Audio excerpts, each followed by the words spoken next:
142e session ordinaire de la Conférence des évêques du Togo, CET, Lomé du 16 au 19 juin 2026. Communiqué de presse. Du 16 au 19 juin 2026, les évêques du Togo se sont réunis pour leur deuxième session ordinaire de l'année 2026. Marquée par des moments de prière et de célébrations eucharistiques, la rencontre a été meublée par plusieurs sujets. 1. Entretien avec le nonce apostolique.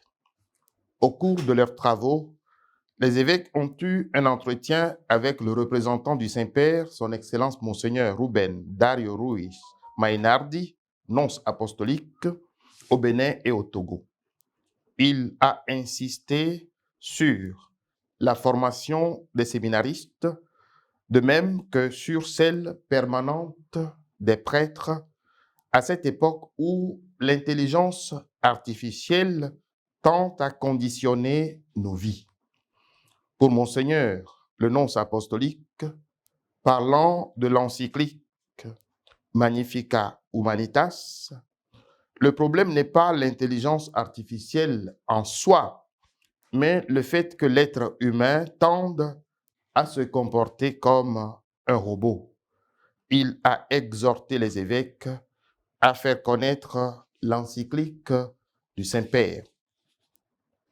2. Les audiences. Les grands séminaires et l'Institut supérieur de théologie Saint-Jean-Paul II de Lomé, ISTL. Les évêques ont reçu en audience les recteurs des grands séminaires, de même que le directeur de l'Institut supérieur de théologie Saint-Jean-Paul II pour les bilans de l'année académique 2025-2026. Il les remercie pour la noble mission de formateurs qu'ils accomplissent de grand cœur. Les évêques saisissent ici l'occasion pour exprimer leur sincère gratitude au peuple de Dieu qui est au Togo pour la mobilisation du mois de mai 2026 ayant permis aux structures de formation des futurs prêtres de clôturer l'année académique en toute sérénité. Daigne le Seigneur bénir tous ceux qui ont fait des dons, quels qu'ils soient, et ceux qui ont prié aux intentions des séminaires. La pastorale de la jeunesse. Quelques membres du Bureau national de coordination de la pastorale de la jeunesse ont été reçus. Ils sont venus faire le point aux évêques des préparatifs des prochaines Journées nationales de la jeunesse, JNJ, qui se tiendront à Atakwame du 30 juillet au 2 août 2026. Les évêques les ont félicités pour le travail accompli et les ont assurés de leur prière pour le bon déroulement de ces journées. Ils exhortent les jeunes de tout le pays à répondre généreusement à cet appel. Ils saluent les contributions de tout genre des fidèles et remercient déjà les autorités du pays pour la facilitation et les appuis qu'elles apporteront selon les besoins.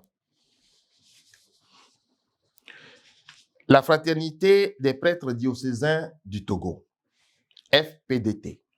Dans le cadre de leur mission commune, les évêques se sont entretenus avec une délégation du Bureau national de la Fraternité des prêtres diocésains du Togo.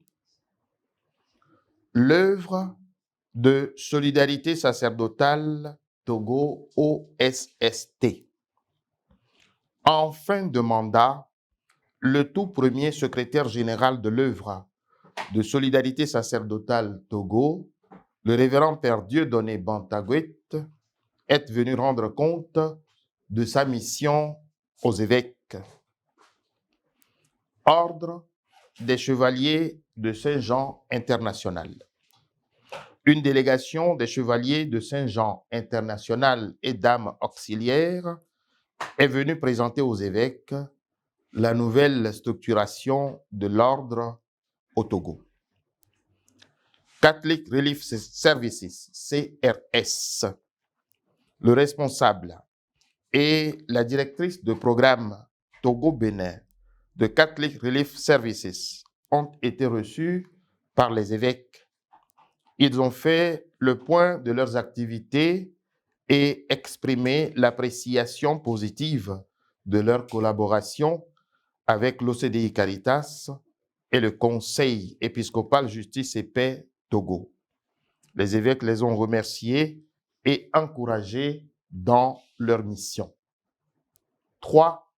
Centenaire de la journée missionnaire mondiale.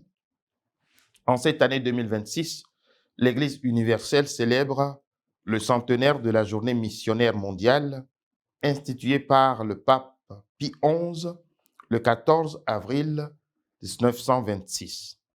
Cette journée, célébrée l'avant-dernier dimanche d'octobre de chaque année, vise la sensibilisation des fidèles à prendre conscience de leurs responsabilités dans l'annonce de l'Évangile, la prière et la collecte des fonds pour la mission. La célébration de ce centenaire au Togo sera marquée, entre autres, par une messe d'ouverture dans les 7 diocèses le 4 octobre 2026 et une autre nationale à Kara lors de la session ordinaire des évêques au cours du même mois d'octobre. 4. Le respect des normes liturgiques. Les évêques rappellent aux fidèles et particulièrement aux prêtres l'obligation de respecter les normes liturgiques, notamment celles du missel romain. Par exemple, éviter les improvisations et les ajouts de tout genre. Invitation à la prière pour notre pays. Après constat et analyse, les évêques invitent instamment tous à continuer à jeûner et à prier avec ferveur pour notre pays, le Togo. Ils implorent la bénédiction du Seigneur sur tous par l'intercession de la bienheureuse Vierge Marie. Fait à Lomé ce 19 juin 2026, a signé Père Émile Ségbédi, secrétaire général et porte-parole de la CET.